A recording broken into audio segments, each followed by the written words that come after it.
नमस्कार दोस्तों, मैं बलबीर सिंह सरिता राजपूत। दोस्तों, हिंदुस्तान के टोटल राज्यों पर 70 लाख करोड़ का कर्जा है। फिर भी राजनीतिक पार्टियां फ्री की रेवड़ी बांटने में मस्त है, कंपटीशन में है।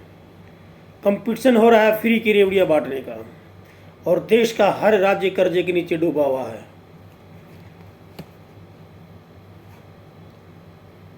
यूपी के अंदर 6 लाख करोड़ रुपये कर्जा है, बिहार पे 3 लाख करोड़ रुपये का कर्जा है, बंगाल पर 4 लाख करोड़ रुपये कर्जा है, महाराष्ट्र में 6 लाख करोड़ रुपये का कर्जा है, तमिलनाडु पर 6 लाख करोड़ रुपये कर्जा है, आंध्रा और तेलंगाना पर 3-3 लाख करोड़ का कर्जा है, पंजाब पर 3 लाख करोड़ का कर्जा है, दिल्ली एक छोटा सा राज्य, उस पर भी 50,000 करोड़ रुपए का कर्जा है। मगर इन नेताओं को, इन राजनीतिक पार्टियों को इस बात से कोई लेना देना नहीं है, पैसा है या नहीं है इस बात से कोई मतलब नहीं है। फ्री की रेवड़ियां बांटने का राजनीतिक पार्टियों का कंपटीशन दिन प्रतिदिन बढ़ रहा है। सुप्रीम कोर्ट के एक वरिष्ठ अधिवक्ता अश्विनी उपाध्याय जी ने जनवरी 2022 में सुप्रीम कोर्ट में एक PIL दाखिल की है, और इस मामले को गंभीर बताते हुए उन्होंने सुप्रीम कोर्ट के समक्ष ये मामला रखा है, और सुप्रीम कोर्ट ने भी माना है कि ये मामला बहुत गंभीर है। फिर भी सुप्रीम कोर्ट ने अपना आदेश देते हुए सुप्रीम कोर्ट ने सेंट्रल गवर्नमेंट को नोटिस दिया, इलेक्शन कमीशन को नोटिस दिया कि इसका जवाब दाखिल करने के लिए कहा गया। मगर आज तक सेंट्रल गवर्नमेंट से कोई जवाब नहीं आया। इलेक्शन कमीशन ने जवाब दाखिल भी किया है, और अपना पल्ला झाड़ते हुए इलेक्शन कमीशन ने कह दिया कि हम इस प्रकार के भ्रष्टाचार को, इस फ्री के रेवड़ी बांटने की सिस्टम को हम बंद नहीं कर सकते, क्योंकि हमारे पास कानून नहीं है। लेकिन मैं कहता हूं कि सुप्रीम कोर्ट के इस आदेश का ये जवाब देना इलेक्शन कमीशन का एकदम निराधार गलत है। इलेक्शन कमिश्नर को ये पावर है, वो जब कोई पार्टी बनती है तो उसको सिंबल इलेक्शन कमीशन देता है। आप ये ऐसे मान लीजिए कि जो इंसान जो कोई देने की हिम्मत रखता है वो लेने की हिम्मत भी रखता है। जब इलेक्शन कमीशन राजनीतिक पार्टियों को सिंबल देता है तो उससे सिंबल ले भी सकता है। राजनीतिक पार्टियों से इलेक्शन लड़ने पर बैन भी लगा सकता है।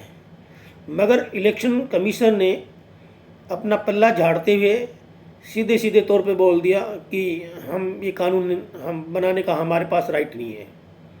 ये सरासर झूठ है, और सेंट्रल गवर्नमेंट का अभी तक कोई भी जवाब सुप्रीम कोर्ट में दाखिल नहीं हुआ है। सुप्रीम कोर्ट ने सेंट्रल गवर्नमेंट के अधिवक्ता से पूछा कि इस मामले पर आपकी क्या संज्ञान है। सेंट्रल गवर्नमेंट के अधिवक्ता ने भी माना है कि ये मामला बहुत गंभीर है। इलेक्शन कमीशन ने भी सुप्रीम कोर्ट में ही माना है कि ये मामला बहुत गंभीर है। मगर सब कुछ पता होने के बाद भी एक्शन क्यों नहीं? फ्री का बांटे जा रहे हो, बांटो, पैसा है कहाँ? पैसा आप लोगों के पास है नहीं, और आप कंपटीशन में फ्री की रेवड़ी बांटने में मस्त हैं। कहाँ से आता है ये पैसा? मात्र 5 करोड़ लोगों का जो टैक्स का पैसा आता है, उस पैसे को विकास में न लगा के आप फ्री के रेवड़ियाँ बांट रहे हो, क्योंकि तुम्हें तो सत्ता हथियानी होती है। किसी भी प्रकार से सत्ता मिल जानी चाहिए, देश बर्बाद हो आबाद हो, आप लोगों को कोई लेना देना नहीं है। किसी भी राजनीतिक पार्टी में, चाहे वो सपा हो, बसपा हो, केंद्र सरकार हो, आप ये हो, कांग्रेसी हो, कोई भी हो, सब के सब ये सत्ता में सिर्फ मलाई खाने के लिए ये जो फ्री की रेवड़ियाँ बांटने का जो ये सिस्टम, जो सिलसिला दिन प्रतिदिन जो बढ़ रहा है, इसका एक ही कारण है, सत्ता में बने रहना। हम आपको ये देंगे, आप हमें बदले में वोट देंगे। कोई बोलता है हम आपको चैन देंगे तो दूसरा बोलता है हम मंगलसूत्र देंगे। एक बोलता है तो हम आपको लैपटॉप देंगे, दूसरा बोलता है हम आपको स्कूटी देंगे। क्यों भाई? क्या तुम्हारे बाप का पैसा है? ये जनता का पैसा है, ये टैक्स पेयर का पैसा है, और देश के विकास के लिए पैसा होता है, ये नहीं कि रेवड़ी बांटने के लिए पैसा होता है। मगर इस चीज़ की तरफ किसी का ध्यान नहीं है, और ये किसी को कुछ नहीं, ये सब जनता को कुछ करना पड़ेगा, खुद करना पड़ेगा, जनता को खुद जागृत होना पड़ेगा, जनता को खुद रोड पे आना होगा। जब तक जनता रोड पर नहीं आएगी, जब तक ना कोई कानून बना और ना भी बनेगा।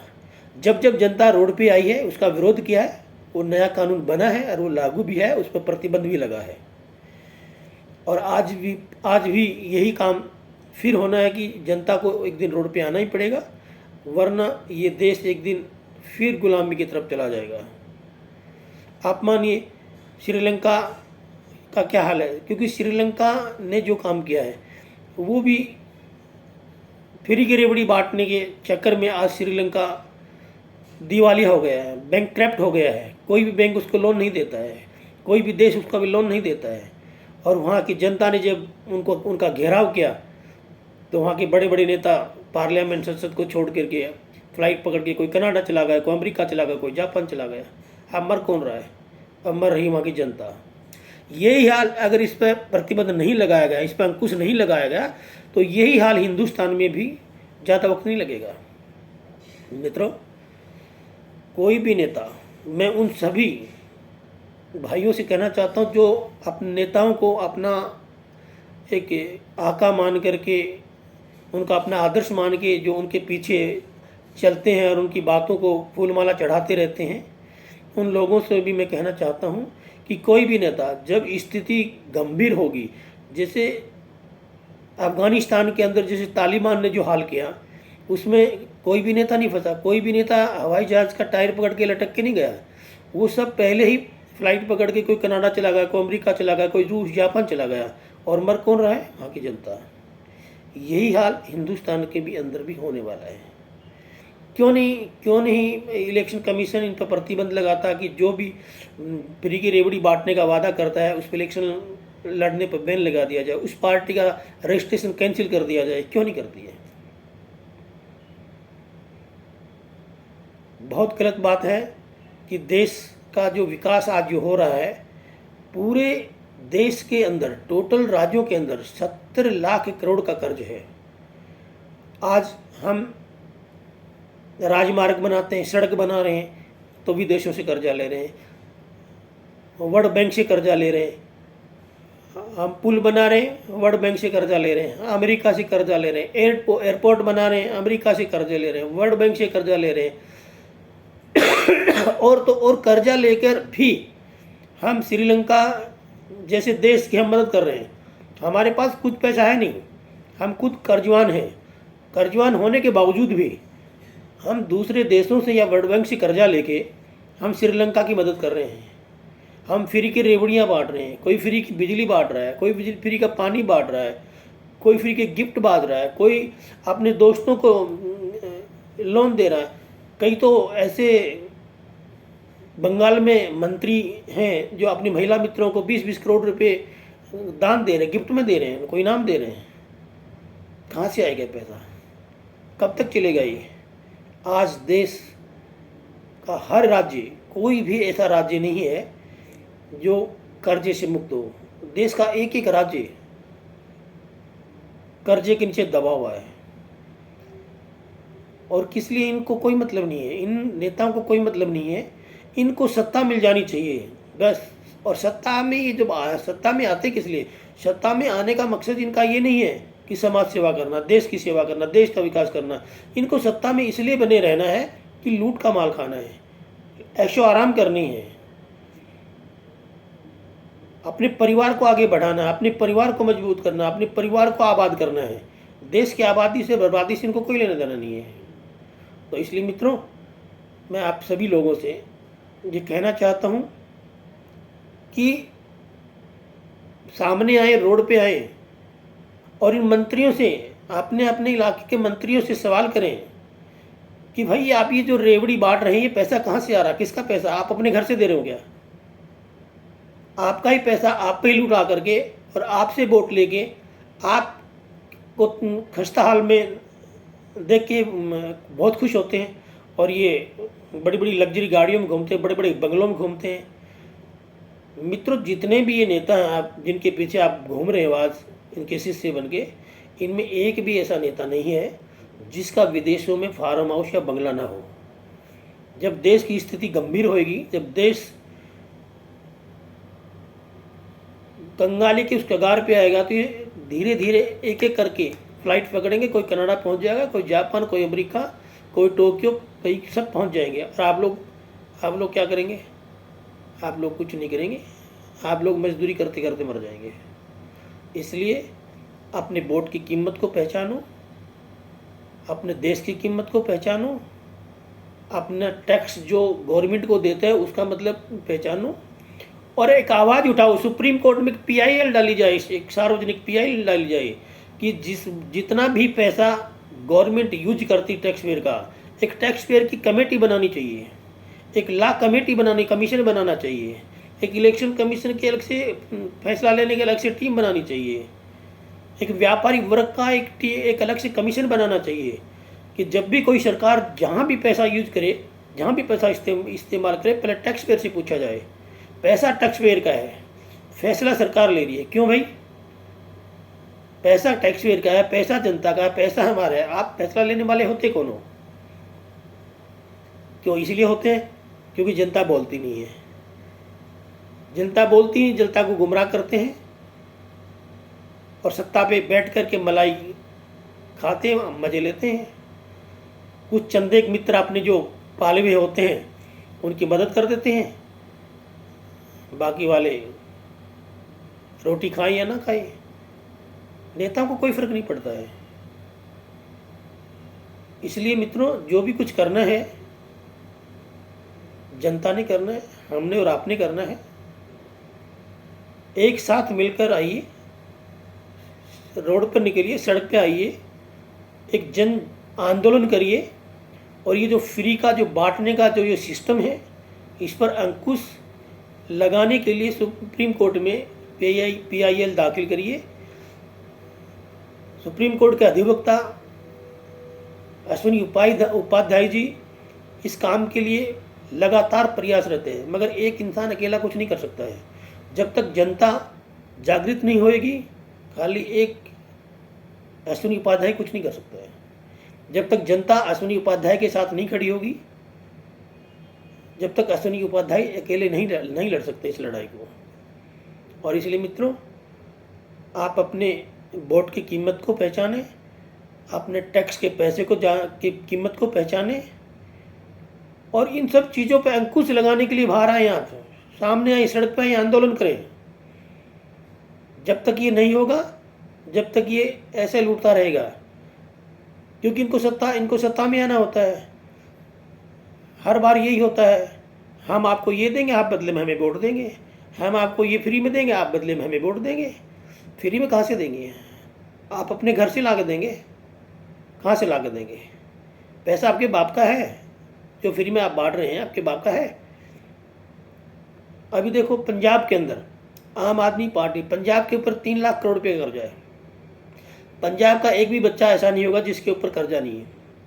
आप खुद हिसाब लगा लीजिए, पढ़े लिखे लोग हैं।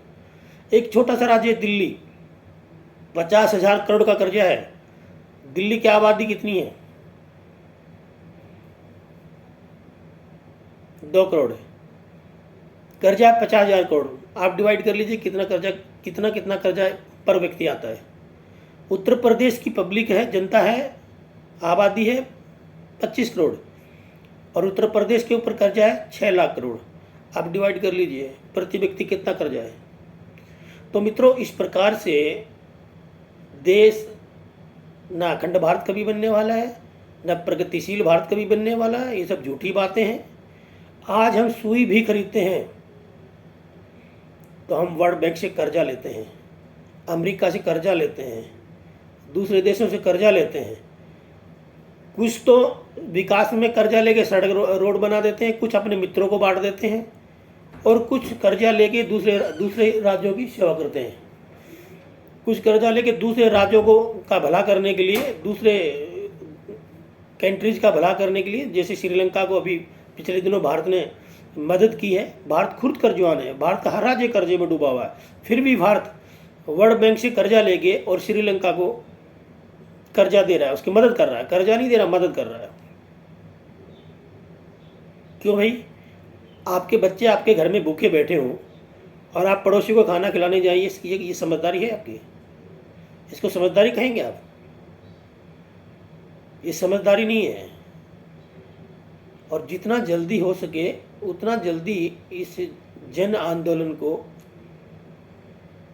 गति दें और अश्विनी उपाध्याय जी की बातों पर गौर करें और अश्विनी उपाध्याय जी के साथ देश का हर पढ़ा लिखा युवा वर्ग, आज सब पढ़े लिखे लोग हैं।